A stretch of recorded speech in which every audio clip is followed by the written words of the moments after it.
Olá, eu sou Marcos Roberto e estamos começando pela Rádio TV Fé e Luz, também pela Rádio Ouro Verde FM 105,9, pelo site estilodejogo.com e pelas nossas redes sociais, a mais uma edição do programa Megafone, que hoje é muito especial, uma vez que nós teremos duas belas entrevistas. Na primeira parte do programa, conversaremos com a professora Marília Arruda Camargo, ela que tem um projeto Dança na Escola. Ela é uma professora de educação física que utiliza a dança como um instrumento para conscientização corporal por parte dos alunos e também para quebrar tabus e paradigmas, não somente dos alunos, mas também dos seus pais. Então é uma entrevista muito interessante para conhecer o projeto e também aspectos relacionados a esse trabalho tão importante dentro das escolas. Na segunda parte do programa, conversaremos com a escritora Renata Belmonte, ela que lançou recentemente O Mundo de uma Noite Só. Então, eu convido a todos a acompanhar esse programa especial a partir de agora e eu volto daqui a pouco, depois na entrevista com a professora Marília de Arruda Camargo. Hoje tenho o prazer de receber a professora Marília Camargo, ela que é graduada em Educação Física pela Faculdade de Educação Física da Unicamp e é uma entusiasta da utilização da dança nas aulas de Educação Física. Então, no programa de hoje, nessa primeira parte, nós abordaremos a dança nas aulas de Educação Física e tentaremos compreender como é que a dança pode ser benéfica aos alunos. Então, desde já, professor, eu agradeço a sua presença aqui no Megafone e desejo-lhes umas boas-vindas ao nosso programa. Olá, olá, Marcos, olá todo mundo que está ouvindo, que está assistindo. Eu que fico muito feliz, agradeço o convite, estou muito honrada de falar um pouquinho sobre uma área que eu amo, que é a dança na escola. Então, obrigada mesmo pelo convite, o bate-papo vai ser bem bacana. Professora, para começarmos essa nossa conversa a respeito de uma temática muito interessante, como é que surgiu esse seu interesse pela dança, né? Como é que a senhora descobriu esse gostar da dança e como a senhora utiliza na educação física? Nossa, é uma pergunta que eu poderia ficar o dia inteiro falando e respondendo ela aqui, mas vou tentar resumir. Só fazer um pequeno adendo, na verdade, não é a minha graduação, que é na Unicamp, em Educação Física, é o meu mestrado. Estou fazendo um mestrado na Faculdade de Educação Física da Unicamp. A minha relação com a dança, ela começa na faculdade. Até então, eu tinha uma relação muito forte com o futebol. O futebol que me leva, inclusive, à educação física. Mas é na graduação que eu percebo que a dança faz parte de mim, faz parte da minha vida desde que eu sou pequena. Inclusive, eu postei esses dias um vídeo falando que a menina que queria jogar bola descobriu-se dançante. O meu pai, ele sempre, quando ia me fazer dormir, ele me carregava e me balançava de um lado para o outro, me colocava em seus braços e chacoalhava para lá e para cá. Ele tem um ritmo próprio que ele canta, eu nunca mais esqueci desse ritmo dele, e ele fazia tuk-tuk-tuk-tuk, um sambinha, e ele faz isso até hoje também, faz com o meu filho, faz com os outros netos, e aí depois, então é que eu fui descobrindo que a dança, essa forma de dançar, esse ritmo, vem sendo presente na minha família desde que eu nasci, mas eu não tinha descoberto isso antes. Depois, na infância, o meu pai me chamava para dançar também. A dança está muito presente na minha família, muito pelo meu pai. O meu pai me chamava para dançar com ele, então eu dançava nos bailes ao seu lado. Meu pai é sul-mato-grossense, e lá eles têm o costume de dançar vaneirão, chamamé, forró. E aí eu dançava com ele, eu era a sua parceira de dança.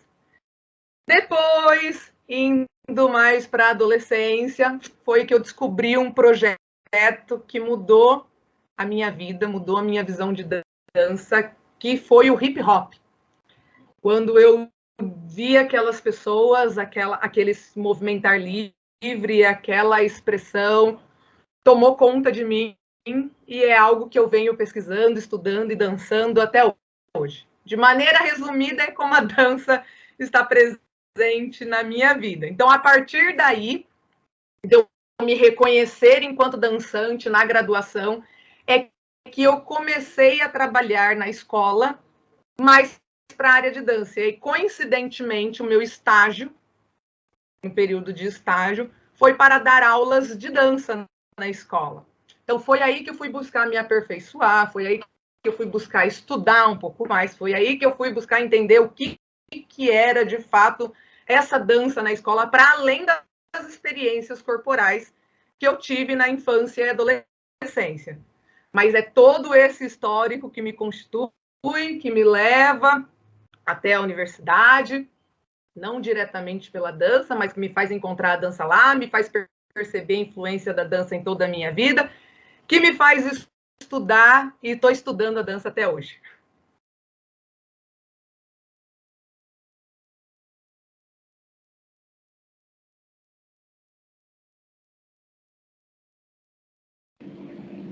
Aí.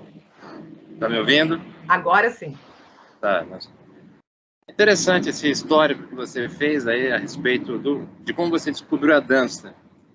Como é que você utiliza a dança nas aulas de educação física? Todos nós que passou pelas escolas sabe que na maioria delas a educação física se resume a praticar ali futebol e alguma outra modalidade que envolva a bola. Como é que você introduz a dança para quebrar essa crosta existente dos alunos em relação a outras atividades em educação física?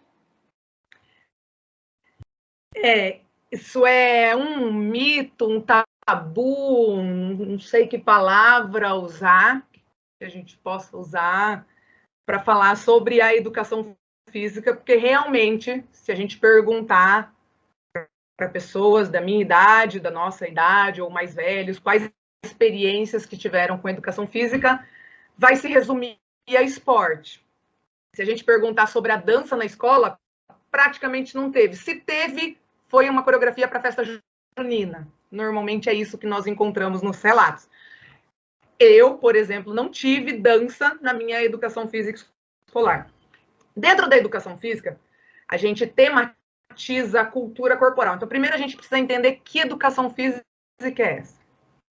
Então, na aula de educação física, nós vamos tematizar com os nossos alunos as práticas corporais, que são essas manifestações pelo corpo que foram produzidas ao longo da história pelos diversos grupos. Essas práticas corporais, elas manifestam a cultura, elas representam a sociedade. E elas são divididas, a gente pode dividir, se é que a gente pode dividir, mas normalmente a gente fala na educação física em 5 sub-áreas, né, subtemas dessas práticas corporais. Esporte é uma delas.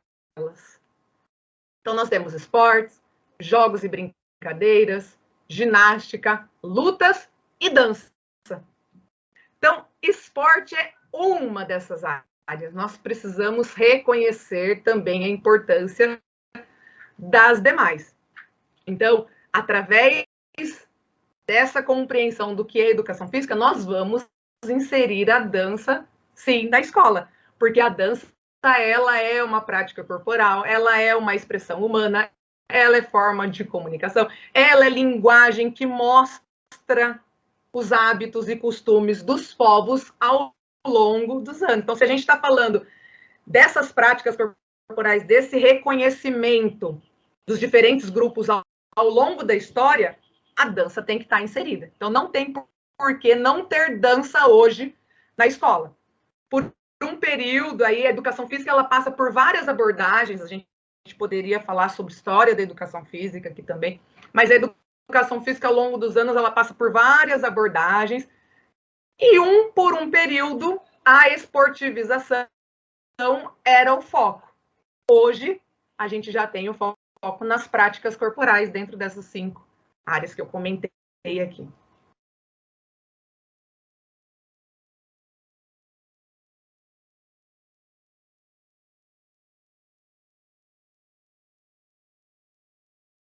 Ih, tá sem som.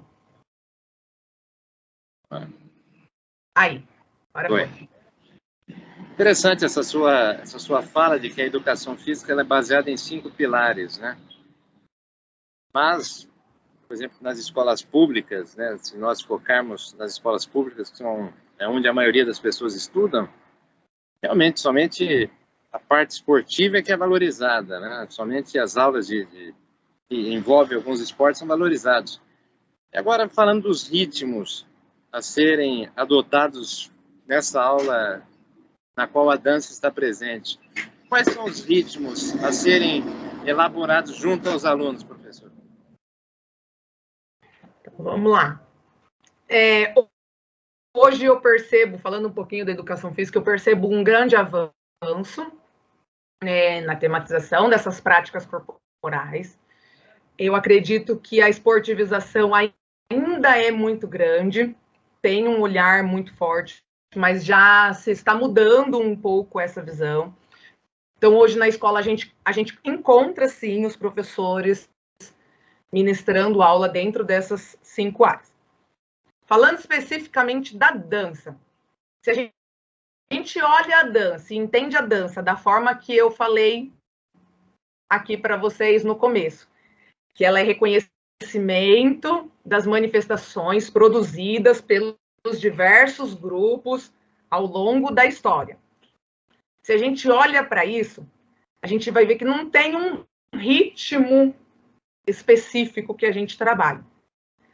A gente trabalha, tematiza com a infinidade de ritmos que perpassam aí pela nossa cultura. Então, a gente vai desde os ritmos culturais que estão presentes na cultura do aluno, até um debate sobre as danças em outras culturas. Por exemplo, sobre as danças envolvendo mídia, por exemplo. Então, a gente pode trabalhar com danças folclóricas. Então, dentro das danças folclóricas, a gente tem espalhada pelas diversas regiões do país. Então, tem danças folclóricas do norte, do nordeste, do sul, do sudeste, do centro-oeste. A gente pode dividir as danças folclóricas pela etnia. Então, danças folclóricas que são influenciadas pelos negros, danças folclóricas que são influenciadas pelos povos indígenas, danças folclóricas que foram influenciadas pelos colonizadores, pelos portugueses. Então, a gente pode começar com as danças folclóricas. A gente pode ir para as danças urbanas. Então, como que está a sociedade hoje? Como a sociedade hoje se configura? Né? O que é essa questão da urbanização? Então, a gente vai falar de hip hop, por exemplo, de funk, de pagode, de algumas danças de salão que se configuram aí nas danças urbanas. Nós temos também as danças circulares sagradas. Isso são alguns ritmos, né? Mas aí a gente pode ir para ritmos que fazem parte de outras culturas, mas que influenciam nossos alunos. Então, tudo vai de um reconhecimento da comunidade. A gente pode ir para K-pop, a gente pode ir para tango, a gente pode ir para sapateado, uma infinidade de temas. Mas, para além disso, a gente vai falar também sobre consciência corporal, a gente vai falar sobre fatores do movimento. Então, é tempo, espaço, deslocamento, mudança de direção, níveis. A gente vai falar sobre o ritmo, né? Sobre contagem, sobre essa questão de ritmo e movimento. Então, percepção de sons corporais, familiarização com os diversos ritmos musicais e por aí vai, até chegar em criação coreográfica, até chegar num debate sobre dança e mídia, por aí vai, uma infinidade de temas, para além de um ritmo específico.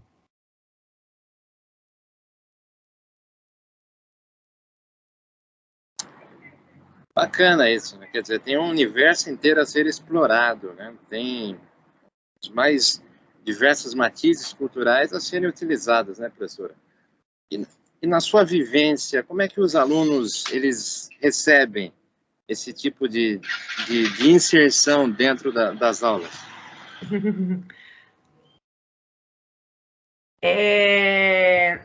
Não é tão simples.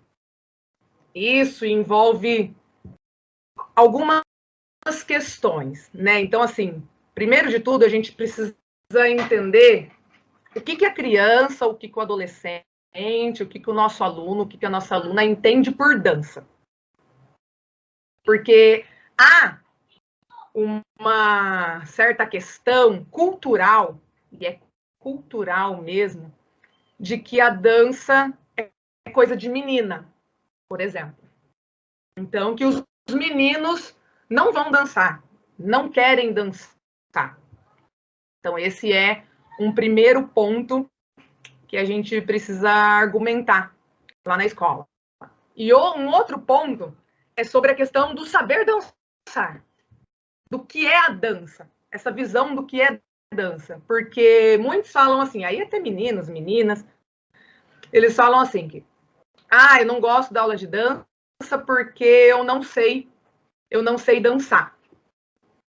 Então, quando os alunos são bem pequenininhos, lá na educação infantil ou no começo do ensino fundamental, a gente normalmente não relaciona a dança a um ritmo específico, porque a gente tende a acreditar que saber dançar é saber dançar um ritmo específico. E o conceito de dança vai além disso. O conceito de dança ele é macro, ele é maior, ele é mais do que saber dançar um ritmo. Por exemplo, eu posso não saber dançar balé, mas não significa que eu não sei dançar.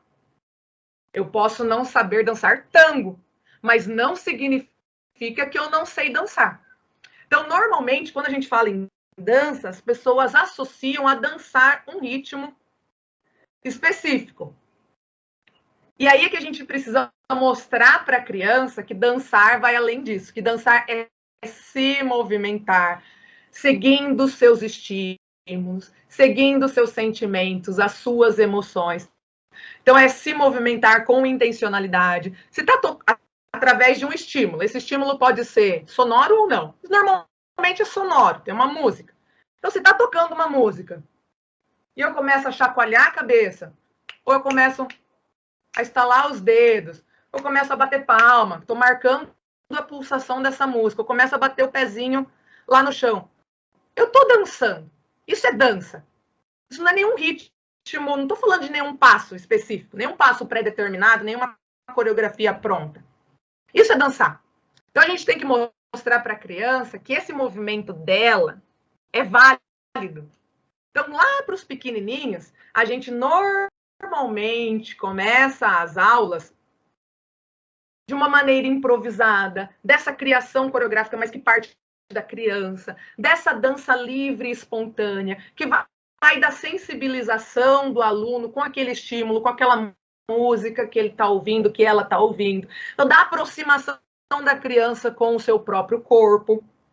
E aí, aos poucos, eles vão entendendo que aquilo é dançar. Porque se eu chegar para um aluno e falar, não. Olha, esse movimento que você fez aí não pode. Ó, tem que ser assim. Vamos lá, 5, 6, 7, 8. E eu começo a fazer uns passos. E a criança vai copiar o que eu estou fazendo. Se ela não consegue, ela vai falar, não sei dançar. E aí nunca mais ela vai achar que ela pode dançar. Então a gente começa assim, começa devagarzinho, com essas danças mais livres, essas danças mais espontâneas, essas experiências que começam com essa sensibilização frente ao estímulo sonoro, que vai partir do repertório da criança, do que ela já sabe ou do que ela já tem de costume, para depois a gente evoluir para temas de dança mais formal, para depois a gente evoluir, então, para um hip hop, para um samba, para um funk, para algumas danças folclóricas, para depois a gente evoluir para essas danças mais sistematizadas, que a gente chama. E aí eu comentei da questão cultural, né, dos meninos, das meninas, é algo que a gente precisa debater, e a gente debate em aula, várias aulas a gente conversa sobre isso, que é um mito que existe na nossa sociedade, não é só na escola entre adolescentes, mas é um mito da nossa sociedade, de que dança é coisa de mulher, de que o menino que dança é gay, por exemplo. A gente escuta muito falar sobre isso, que o homem que dança é gay. Isso tem a ver com a história da dança, poderia ficar aqui também a tarde toda falando, mas só um contexto para o pessoal entender. Na Idade Média, por exemplo, quando o balé clássico surgiu, muito dessa história do gênero na dança, né, de ligar o homem à questão homossexual, tem muito a ver com o surgimento do balé clássico, tem muito a ver com a história da dança lá na Idade Média, Renascimento, um pouco ali do romantismo, em que só homens dançavam. Era uma dança da corte, onde no início apenas os homens dançavam. E a dança começou a assumir papéis mais teatrais, com histórias, e como só os homens dançavam, os homens faziam papéis de mulheres também. Então se travestiam de mulher. E aí por muitos anos ficou associado que o homem que dança era o homem que se traveste de mulher.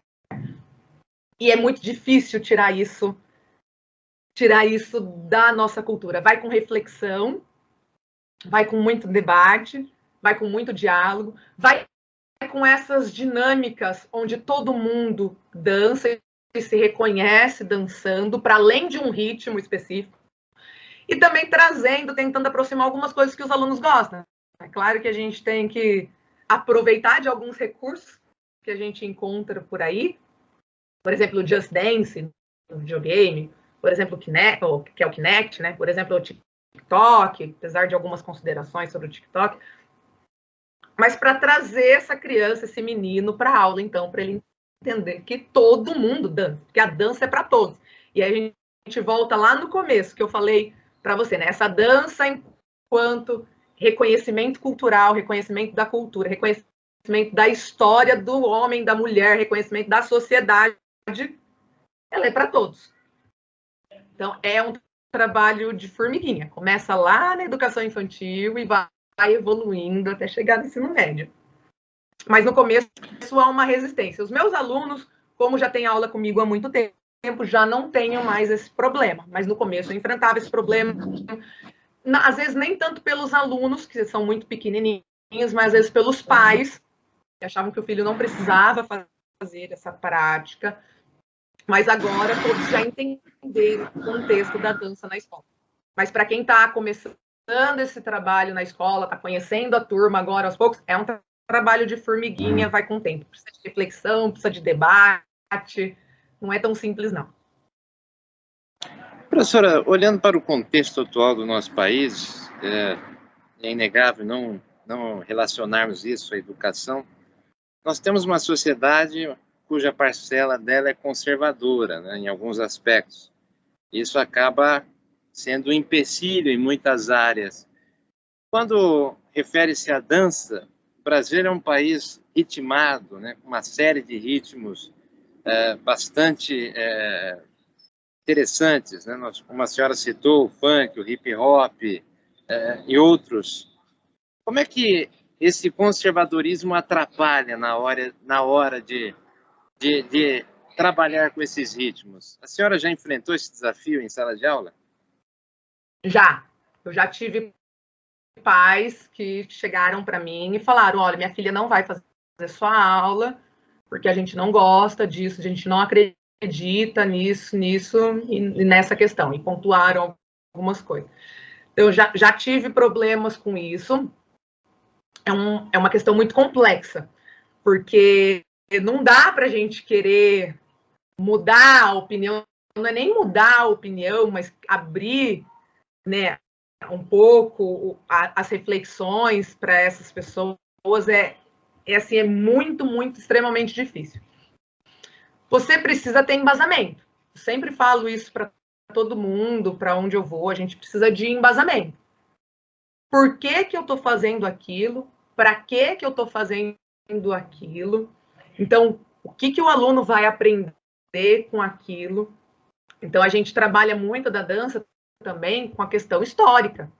Vamos entender a história. Entendendo a história, a gente entende um pouquinho da nossa cultura, um pouquinho da nossa sociedade.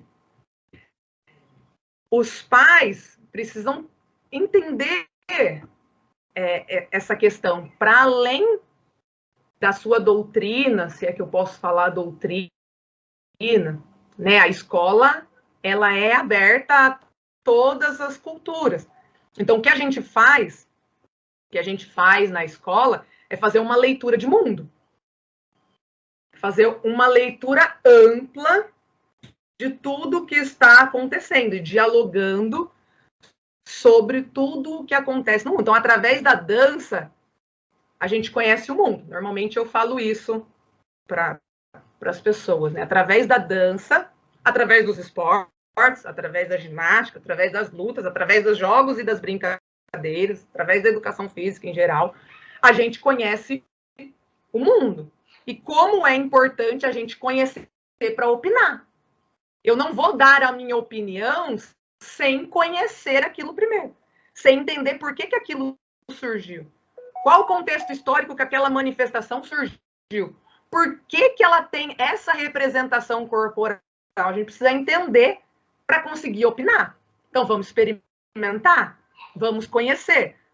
Então, eu sempre falo para os alunos, vamos conhecer, vamos vivenciar, vamos experimentar, vamos entender por que isso é assim. Eu falo para os pais também, para eles olharem para a questão do trabalho com a história, do trabalho com o conhecimento de mundo, da importância de se conhecer para depois trazer a sua opinião. Ninguém é obrigado a gostar e levar aquilo como 100% verdadeiro. A partir de hoje eu vou fazer só o que essa dança, né, pede.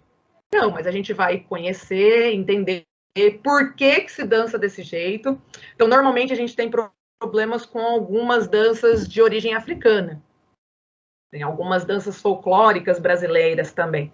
Então, a gente vai entender um pouquinho por que isso surgiu, por que é assim, antes de dar a opinião. Mas é um assunto complexo, não dá para trazer algo 100% fechado. A gente ainda tem problema na escola, é difícil quando envolve essa questão mais conservadora, é muito difícil, mas é problematizando, é mostrando o mundo que a gente consegue ir aos poucos dialogando. E as crianças vão entendendo, é assim, é por causa disso que é assim, entendi. Por que o meu corpo é desconstruído, por exemplo, numa dança de origem africana, o próprio hip hop, que normalmente ninguém questiona. Normalmente as pessoas, os pais não questionam o hip hop, gostam que os filhos façam hip hop. Mas o hip hop tem um histórico que vem dos negros africanos, que vem da América Latina, América Central, principalmente, que se instalam nos Estados Unidos e vão transformando aquela cultura ali de Nova York, do Bronx, por exemplo. Mas ninguém questiona, mas tem uma tradição afrodiaspórica, que a gente fala. Tanto que é um corpo não rígido, um corpo desestruturado, né? Um corpo que vai se moldando para diversos centros que a gente fala, né? Um policêntrico, que é característica das danças africanas. Mas o hip hop ninguém questiona. Questionam outras danças africanas que não têm essa postura centrada, por exemplo, europeia, das danças europeias que tem essa postura mais centrada, essa postura rígida, essa postura que vai bailando de um lado para o outro. É complexo, é difícil. Não é de uma hora para outra que a gente muda. Não é de uma hora para outra que as coisas evoluem. Mas nós somos resistência, e a gente continua problematizando, trazendo esses temas para a aula, entendendo por que isso surgiu, olhando para o contexto histórico, porque fazem parte da nossa história também. E quais são os ritmos que os alunos mais gostam, professora? Quais são aqueles ritmos que realmente atraem a atenção dos alunos? Olha, hip hop eles gostam bastante, os alunos gostam bastante. De danças folclóricas, eles gostam muito de frevo. Frevo é uma dança popular brasileira que as crianças amam de paixão. Quando descobrem o frevo, elas ficam assim encantadas, todas normalmente gostam, querem fazer. O frevo é um ritmo contagiante, né? É um ritmo alegre que tem influência, vai alguns passos de frevo, até pela história a gente vai entender que no passinho do funk ele eles acabam tendo algumas referências que vêm do frevo. Então, os alunos conseguem ver algumas coisas ali, então acabam se aproximando mais disso também. Então, acho que hip hop, das danças nacionais, das danças populares, eu diria que o frevo. O samba não, talvez não tanto o funk. O funk é uma cultura, agora um ritmo nacional. Diria que sai internacional, porque o funk já se expandiu para além do Rio de Janeiro, para além da região sudeste. O funk eles gostam muito também.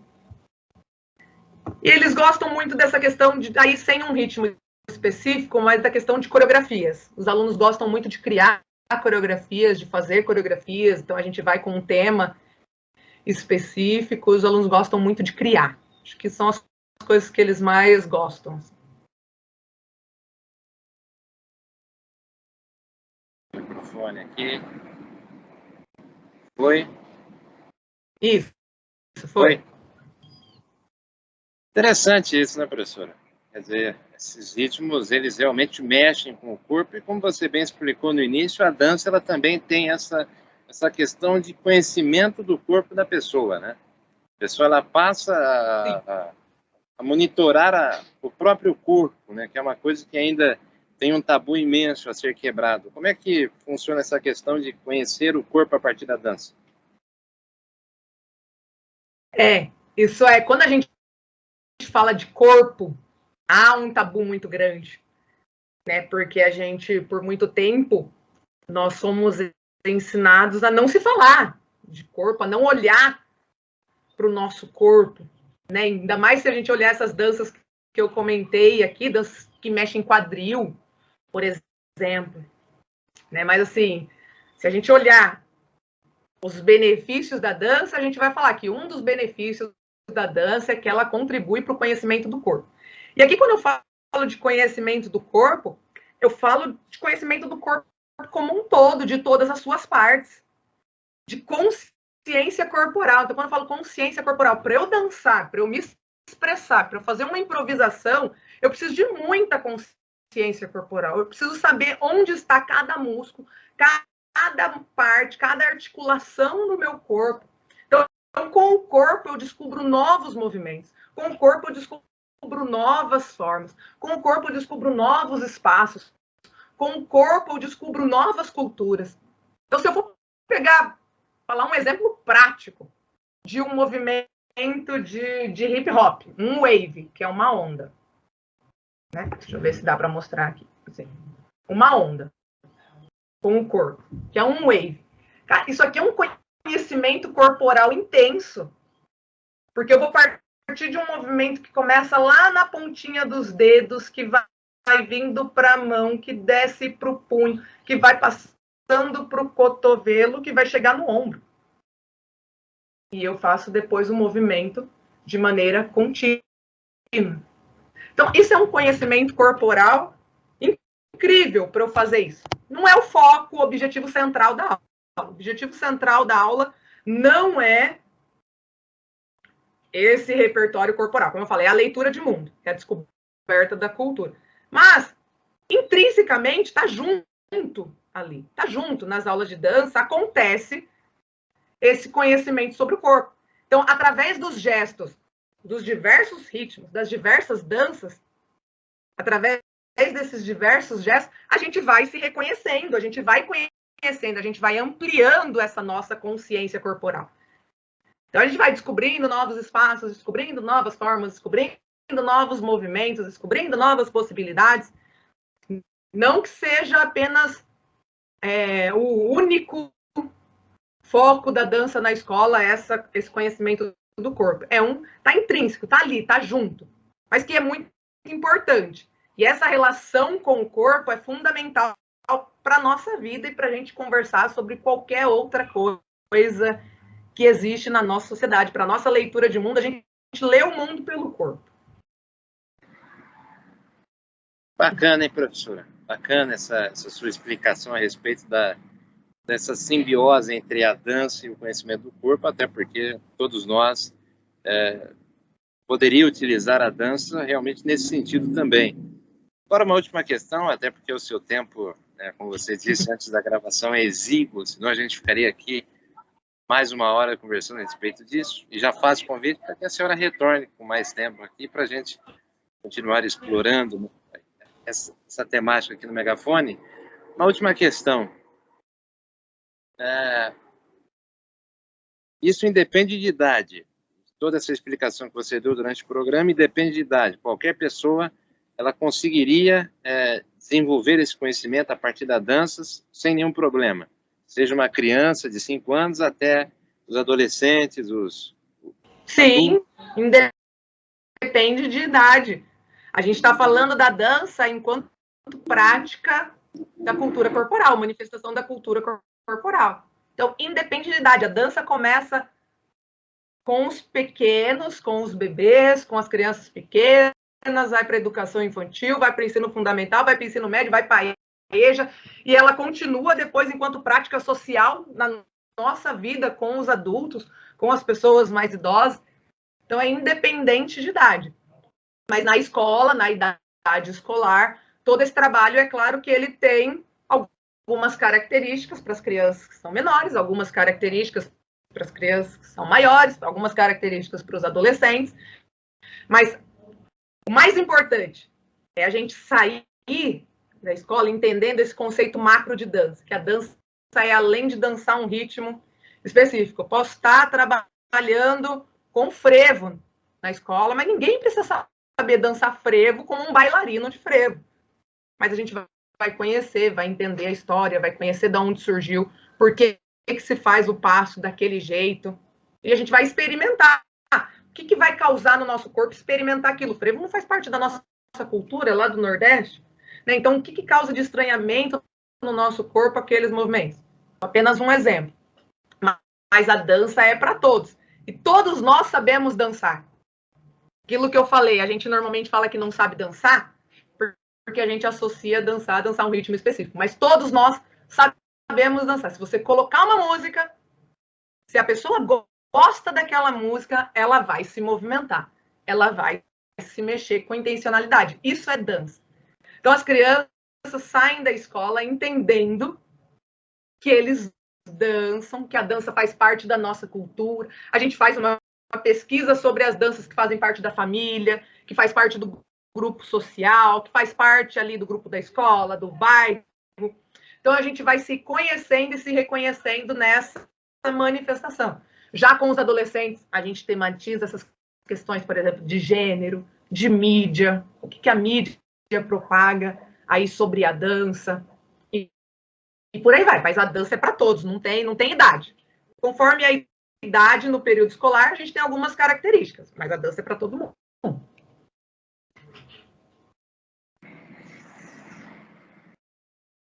Acho que respondi. Que bom, professor, que bom. Bem, como eu disse durante a entrevista, seu tempo, né, é diminuto, então gostaria de agradecer a sua presença aqui nessa primeira parte do Megafone, professora. Foi muito interessante explorar a temática dança, principalmente no ambiente educacional.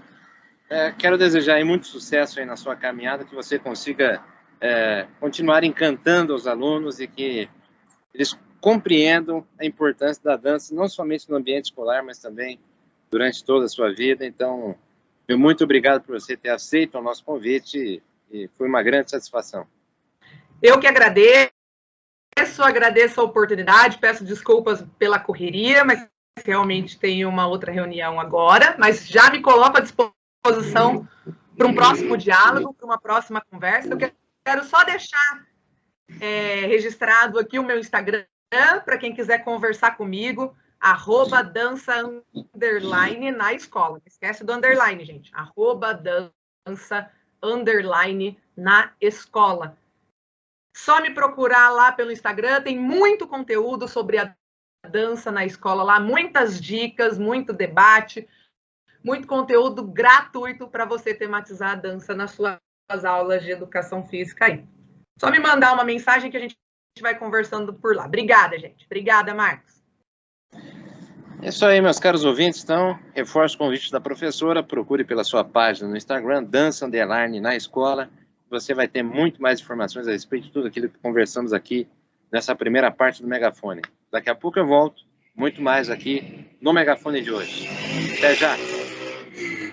Tá aí a belíssima entrevista com a professora Marília de Arruda Camargo, ela que é do projeto Dança na Escola. Então eu convido a todos a seguir a sua página no Instagram, Dança na Escola, onde ela publica mais informações a respeito desse projeto tão importantíssimo nas escolas aqui, principalmente aqui na cidade de Campinas, mas que serve de referência a outros municípios. E agora nós vamos com a conversa realizada com a escritora Renata Belmonte, ela que é advogada, tem mestrado e doutorado na área pela USP, pela Fundação Getúlio Vargas.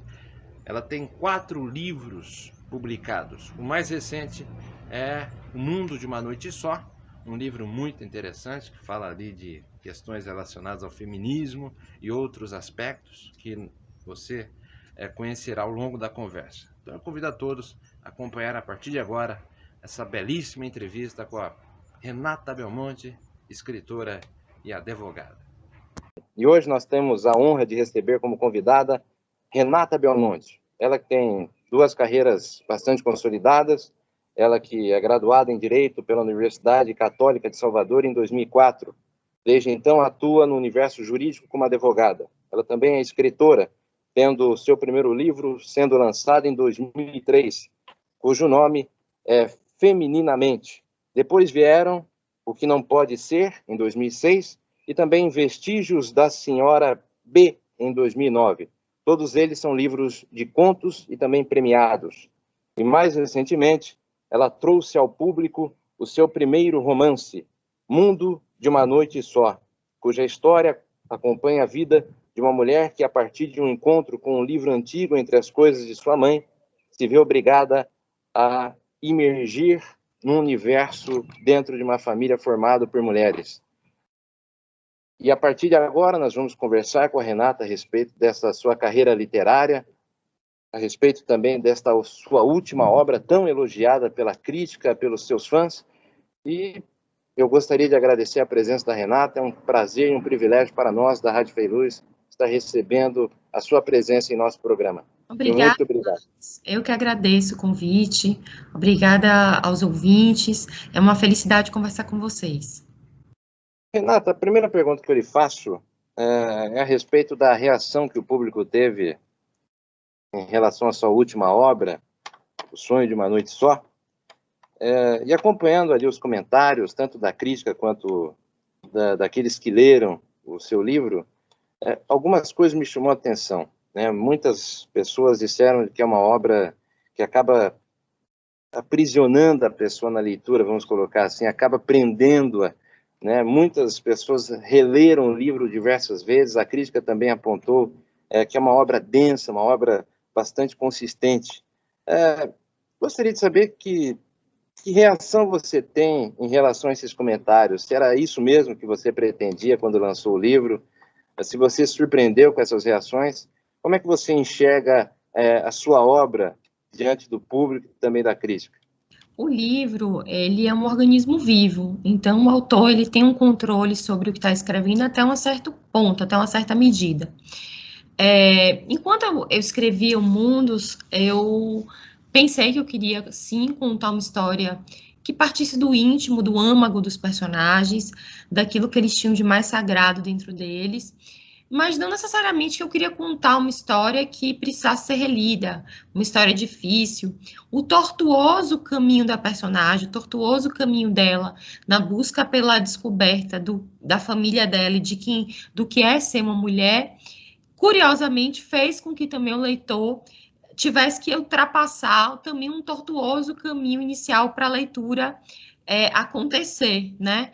Então, eu acho que isso é muito mais reflexo do mundo interior da personagem e do tanto de complexidade que ela carrega dentro de si, do que exatamente de um plano racional para fazer com que o leitor ficasse imerso no romance. Eu, como autora, eu tenho um compromisso muito grande de falar com a verdade ficcional, né? De trazer aquilo que os personagens eles pensam e pedem que seja trazido. Então, muita coisa eu não tenho controle, e essa foi uma delas. Eu escrevi aquilo que surgiu, que me foi trazido, me foi apresentado. Agora, como o outro leitor, a crítica vai receber sua obra, você não tem controle sobre isso, né? É uma coisa que fica um pouco em aberto. Graças a Deus, tem sido muito bem recebido, isso traz uma alegria muito grande. Mas a gente não escreve para ter uma certa recepção, a gente escreve porque é o que o texto pede do autor, né?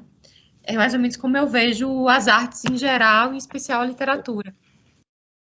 E é o seu primeiro romance, né? Anteriormente você havia escrito 3 livros de contos e esse é o seu primeiro romance. O que te levou a esse caminho de sair das escrituras de contos e construir uma obra muito mais complexa que é uma literatura, que é um romance? Eu assim, eu valorizo muito o conto, eu acho o conto um gênero muito interessante, muito importante para esse tempo que a gente vive, onde as pessoas têm pouco tempo e precisam fazer leituras mais concisas, mais rápidas. Mas eu queria ter um mergulho ficcional mais completo, mais longo, não é nem mais completa a palavra. Eu queria ter uma imersão literária que pedisse um fôlego narrativo maior. Porque escrever também é uma experiência para mim, como pessoa, né? Então, eu quis me testar nesse novo gênero, eu quis conhecer as minhas potencialidades e os meus limites narrativos. E foi por isso que eu topei essa aventura, que foi mudar um pouco daquilo que eu estava acostumada a fazer no início da minha carreira, para começar a escrever um texto que precisava desse fôlego maior, né? Eu, como artista, estou sempre me desafiando. Então, recentemente eu escrevi algumas poesias. Eu estou sempre me colocando em espaços que são distantes da minha zona de conforto. E o Mundos é parte desse modo de trabalho, sabe? O Mundos, ele traz um pouco da sua história também, a partir do momento que tem ali a figura de uma mulher que depara-se com a história da sua família, que depara-se com acontecimentos pessoais. Ele tem um pouco da Renata ou é uma história que você criou a parte do seu mundo particular? Não. Tem uma coisa que eu acho maravilhosa, que responde sempre essa pergunta quando me fazem, que é do Tennessee Williams, uma frase que ele fala que os fatos dos livros dele não são verdadeiros, mas as emoções são. Então, o Mundos é uma história ficcional, mas as emoções que estão no livro, eu as vivenciei, eu as decifrei, eu mergulhei nelas para que o leitor também pudesse sair dele transformado. Então, não é uma história, não é uma autoficção, não é uma história biográfica, mas, ao mesmo tempo, tem muito de mim lá, na medida em que o texto me pediu entrega e eu consenti, né?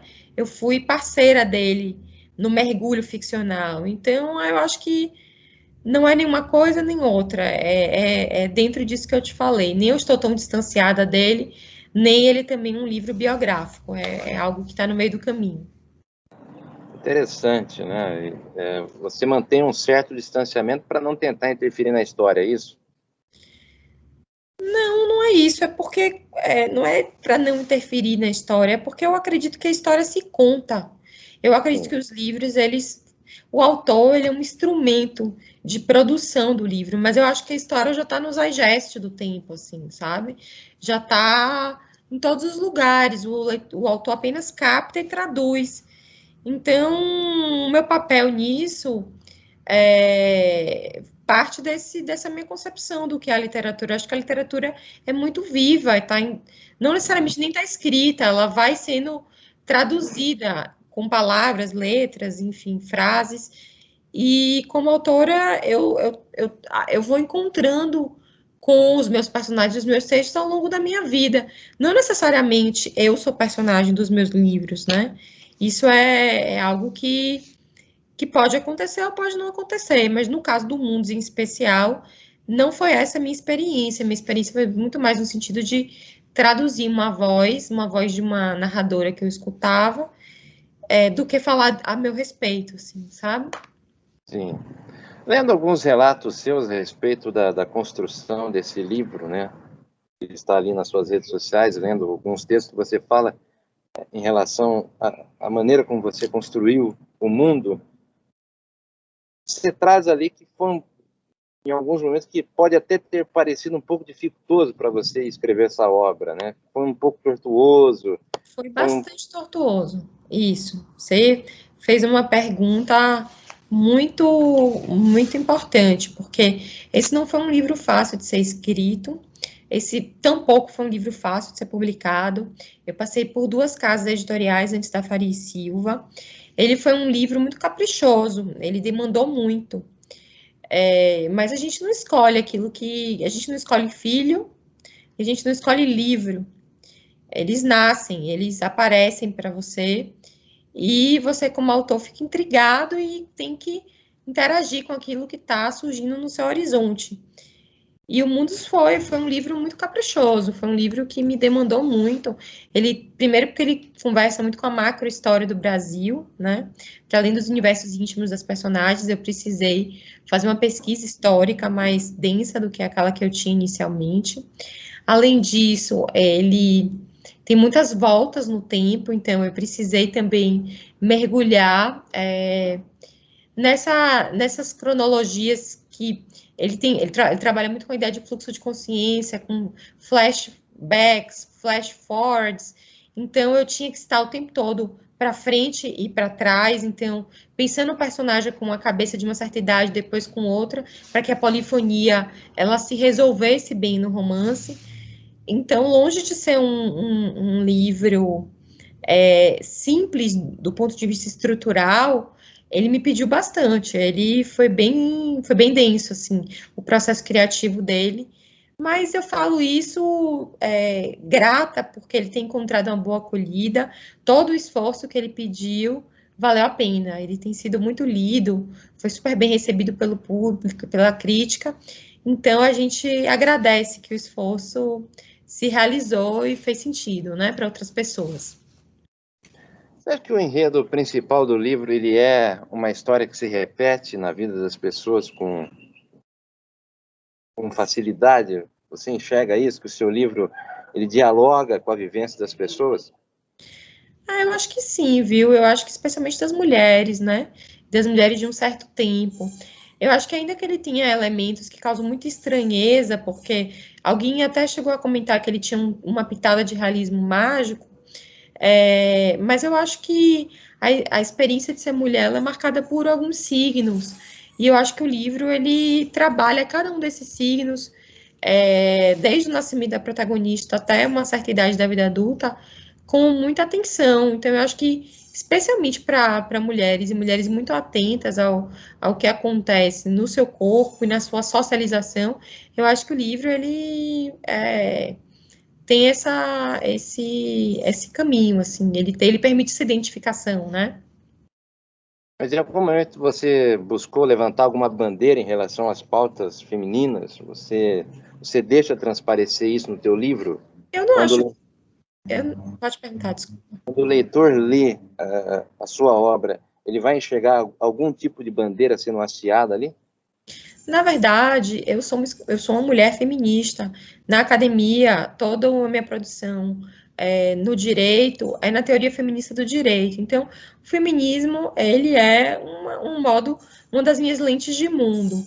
Só que como escritora, eu estou muito mais aberta a escutar os personagens e ver o que eles têm para dizer do que especificamente levantar algum tipo de agenda. Eu acho que a literatura é um espaço da liberdade, onde se realizam modos de existência que não necessariamente conversam com as agendas do autor, né? Então, como cidadã, eu sou uma mulher feminista, como escritora, eu tenho interesse no feminino, mas eu não tentei transformar meu livro em nenhuma espécie de pregação daquilo que eu, como pessoa, acredito. Eu realmente quis construir uma história que o leitor se perdesse, se encontrasse, que ele saísse daquele livro com um senso crítico, com uma visão das coisas muito particular. Ainda que sim, como eu tenho essas lentes, eu acho que evidentemente em algum momento ou outro, a minha ideia de igualdade de gênero, enfim, as minhas lutas, elas podem transparecer em algumas situações, mas a intenção não foi levantar nenhuma bandeira, não. Isso eu faço como pessoa. Para mim, a literatura fica aí o universo ficcional para que o leitor ele se aproprie dele e faça dele o que ele desejar, né? Interessante, né? Você deixa aberto esse diálogo, né? Você não fecha o seu livro num espaço único e o afasta do leitor. Você permite que qualquer pessoa consiga entender a obra que está sendo descrita ali, né? Exato. Não, eu não tenho interesse em conversar só com quem concorda comigo, nem ser líder só por quem concorda comigo. Meu desejo é que o humano, que o ser humano, ele se aproprie do meu texto e tenha as vivências que o enredo propõe. Então não adianta não seria nem inteligente eu fazer uma narrativa que se construísse a partir de alguns pilares ideológicos apenas. As pessoas estão sempre em mutação, assim como o livro ao longo da história, nos próximos anos, ele pode ser lido de outro modo que não o que ele está sendo agora. Eu entendo que existem processos. Então, e eu acredito que o leitor, ele é muito importante para que o livro se concretize, para que ele se realize, né? Então... Quais foram as suas principais referências para a construção do mundo? O que você levou em conta para a construção desse enredo que prende as pessoas, que faz com que elas fiquem ali atentas aos detalhes para que não perca o sentido da escrita ali? O Kafka é um dos meus autores favoritos, ele está no livro. A Marguerite Duras, a Clarice Lispector, enfim, deixa eu pensar. Existem vários autores o Albert Camus, todos esses autores que dialogam mais com a filosofia e com o íntimo do humano, eles me interessam. Esses autores que eu citei são alguns dos que constam na obra, que são, assim, são claramente citados. O Scott Fitzgerald também, ele está lá, porque são autores que, enfim, que promovem chaves de leituras que são importantes para o livro se realizar, né? Como referências, esses são os que me vêm à mente, mas certamente existem muitos outros também, que agora não me surgem, porque o inconsciente, ele faz suas escolhas, né? Sim, sim. Nós estamos conversando com Renata Belmonte, ela que recentemente lançou O Mundo de uma Noite Só, uma obra, como eu disse no início, bastante elogiada pela crítica e também pelos leitores. Mas você, né, você acha que essa é a sua obra mais madura até então? Você que está com 39 anos, lançou seu primeiro livro em 2003. Você acha que você atingiu alguma completude nesta obra que você está lançando de maneira próxima? Completude, não, mas eu acho que ele é o meu livro que mais conversa com o momento que eu estou vivendo como artista. Então, como na época em que os meus outros livros foram lançados, eu tinha essa mesma sensação, essa mesma impressão. Eu só publico um livro quando eu sinto que ele está pronto para ir para o mundo. E quando eu acredito que aquilo que eu desejei alcançar como autora se realizou. Então, é nesse sentido que eu posso falar que sim, mas completude não. As inquietações, assim que você publica um livro, surgem novas inquietações, surgem novos interesses, enfim. Enquanto eu estiver viva, eu vou estar sempre em movimento. Então, o livro, eu acho que ele é um livro, eu sou feliz com ele, eu sou satisfeita com o resultado final dele, mas não posso dizer que eu estou completa com ele. Eu acho que só estarei no final da minha vida enquanto eu estiver viva, eu estou em movimento, né? Sim, interessante, né?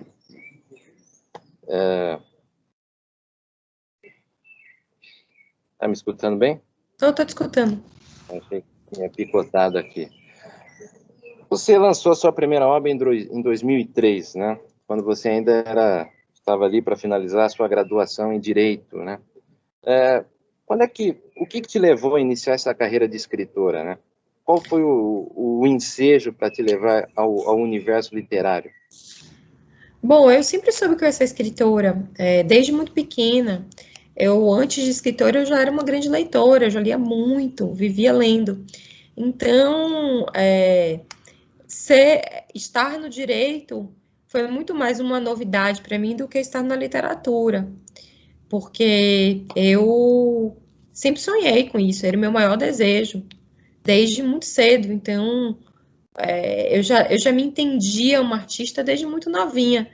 Então, isso, assim, veio marcado comigo mesma. É um desejo, da parte da ordem daquelas coisas que não se explica, de vocação mesmo, sabe? Do chamado, né? Vocatio, dizem que em latim é chamado, né? É da ordem do chamado, da paixão, é uma coisa que chegou para mim desde muito novinha. Então, eu só fiz dar andamento a esse sentimento que eu tinha, esse desejo íntimo, né? Quer dizer, desde pequena você já tinha essa pretensão de ser escritora? Desde bem pequena, desde bem nova. Desde no início da minha adolescência, isso foi ficando mais claro para mim. Entendi. É interessante isso, né? Quer dizer, num país que se lê tão pouco, né? Você demonstra pertencer a uma parcela da população que tem apreço pelos livros, né? Como é que você enxerga essa dificuldade de ser escritora num país onde não há fomento à literatura, não há fomento ao universo literário? Como é que você enxerga esses empecilhos? Eu acho terrível. Eu acho que o encontro com as artes humaniza as pessoas. E eu acho muito triste que nem todos possam ter acesso a isso, porque eu acho que a vida é muito melhor quando você se permite ter esse encontro com as mais diversas linguagens. Especialmente a literatura lhe dá uma possibilidade de desenvolvimento de compaixão e uma gama de sensações e sentimentos que na sua vida cotidiana é mais difícil que você alcance. A literatura lhe dá um ser humano por dentro, né, com sentimentos expostos, ou situações que você não viverá no seu cotidiano, e consente que você possa não apenas se compreender uma pessoa, se entender um humano, e encontrar naquele texto diversos pontos de identificação, como também consente que você seja capaz de ver como o outro se sente, de ver como outra pessoa pensa. E isso é de uma riqueza sem precedentes. Então é muito triste que as pessoas não tenham tanto acesso no Brasil, nem tenham tanta cultura. Isso parte também de um projeto de poder que não valoriza a educação formal, que não valoriza a educação em geral, né? O que é algo absolutamente lamentável e muito triste. Enfim, é muito difícil ser escritor no Brasil, não é fácil. A gente sabe que para o livro circular, para o livro ser lido, para o livro ser vendido, existem empecilhos de todas as ordens, mas a gente que nasceu para fazer isso segue apostando e segue acreditando, né? Porque na medida em que a literatura foi transformadora para mim, eu acredito que a minha literatura pode ser transformadora para outra pessoa. E é esse o meu compromisso, de continuar apostando que outras pessoas e outras gerações poderão receber os mesmos benefícios que eu encontrei quando eu me deparei com o texto dos meus autores favoritos, né? Você diz que você só traz um livro quando ele já está pronto, né, dentro da sua vivência, né? Você, observando as datas de lançamento dos seus livros, o último foi em 2009, e quase 13, 14 anos depois, você está lançando uma nova obra. O que te leva a demorar tanto tempo assim para lançar um livro? O que te faz ser um pouco vagarosa na sua escritura? Você tenta buscar trazer um livro riquíssimo em detalhes? Quais são os caminhos para você escrever uma literatura tão densa como essa e ter um espaço de tempo tão expressivo entre 2009 e quase 2021? Eu tenho outra carreira, né? Eu sou advogada, eu fiz mestrado, fiz doutorado em direito. Eu tenho 2 filhas pequenas, sou casada, então a minha vida também tem outras coisas que eu preciso tocar. E o Mundus, ele demorou muito para ser publicado, muito em função também do mercado editorial, com que eu encontrei muita dificuldade dele ser acolhido em algumas editoras, justamente porque ele tem esse nível de densidade. Essa aposta que foi feita no meu texto, pela Faria e Silva, demorou de acontecer. E isso se cruzou com as circunstâncias também que eu estava vivendo, crianças pequenas, uma vida cheia de coisas novas para serem tocadas. Então, essa distância entre um livro e outro não foi proposital, porque a primeira versão do livro ela estava pronta lá em 2012, 2013. Foi por conta dos desafios que eu fui encontrando ao longo do tempo para que ele encontrasse uma editora que topasse publicá-lo. E por que essa dificuldade? As editoras, elas não enxergavam essa qualidade que os leitores estão vendo hoje? Eu acho que as editoras têm muito medo hoje em dia de apostar num texto que seja mais complexo, né? Como a gente falou, a gente tem um público leitor muito reduzido no Brasil e um mercado editorial também muito, posso dizer, muito incipiente ainda. Então, com muitas dificuldades para os editores, para as pequenas livrarias. Então, fazer uma aposta, pagar para um livro ser editado, eles também têm medo que aquele livro não encontre uma acolhida e não tenha leitores que paguem o esforço financeiro inicial da editora. Então, eu acho que é um pouco a lógica dos editores. As editoras são empresas, né? Só que eles estavam enganados. O que a gente vê agora é que, de fato, existia um público leitor para esse livro. Não é à toa que ele está sendo tão lido, né? E bem recebido. Então, por isso eu sou muito grata à Faria e Silva por ter apostado nele, enfim, por ter feito com que ele acontecesse. É impressionante, né? Acompanhando a repercussão do seu livro, a receptividade foi bastante expressiva, tanto do público quanto da crítica, né? Devido realmente aos relatos dos leitores, lendo ali os relatos, muitos deles ficam impressionados com os detalhes, né? Você foi uma escritora que trouxe muitos detalhes e a riqueza dos detalhes, né? Você foi costurando a história, permitindo que o leitor viajasse naquele tempo que você estabeleceu dentro da obra. Você disse que fez uma pesquisa anterior para escrever esse livro. Além da pesquisa histórica, que outros elementos você foi obrigado a pesquisar para construir a história do mundo? Eu gosto muito de cinema, né? O cinema conversa muito com o livro, com o romance.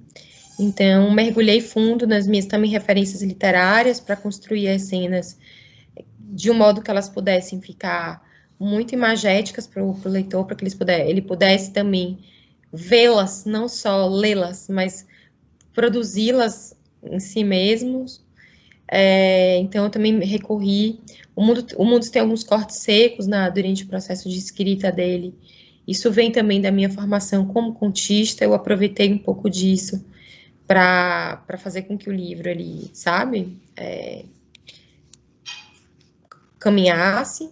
É por aí, é mais ou menos nesse sentido. Interessante.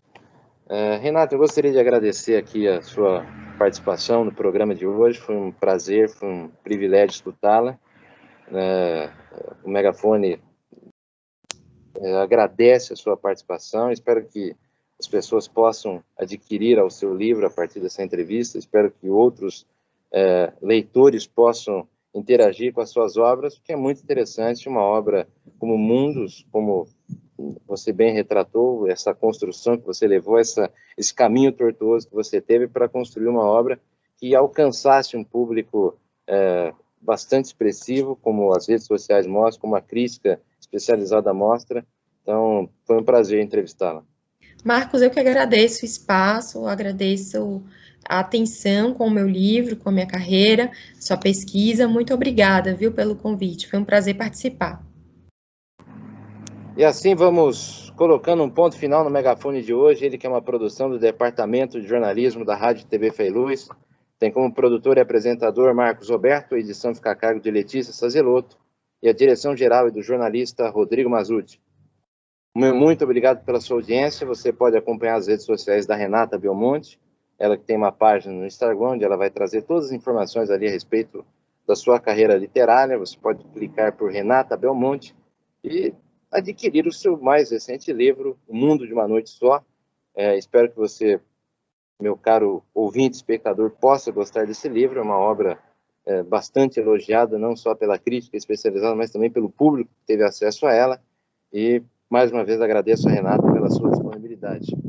Agradeço a todos pela audiência, desejo uma ótima continuidade de semana e voltamos a nos encontrar no próximo sábado, a partir das 2h27 da tarde, com mais uma edição inédita do Megafone. Meu muito obrigado e até lá!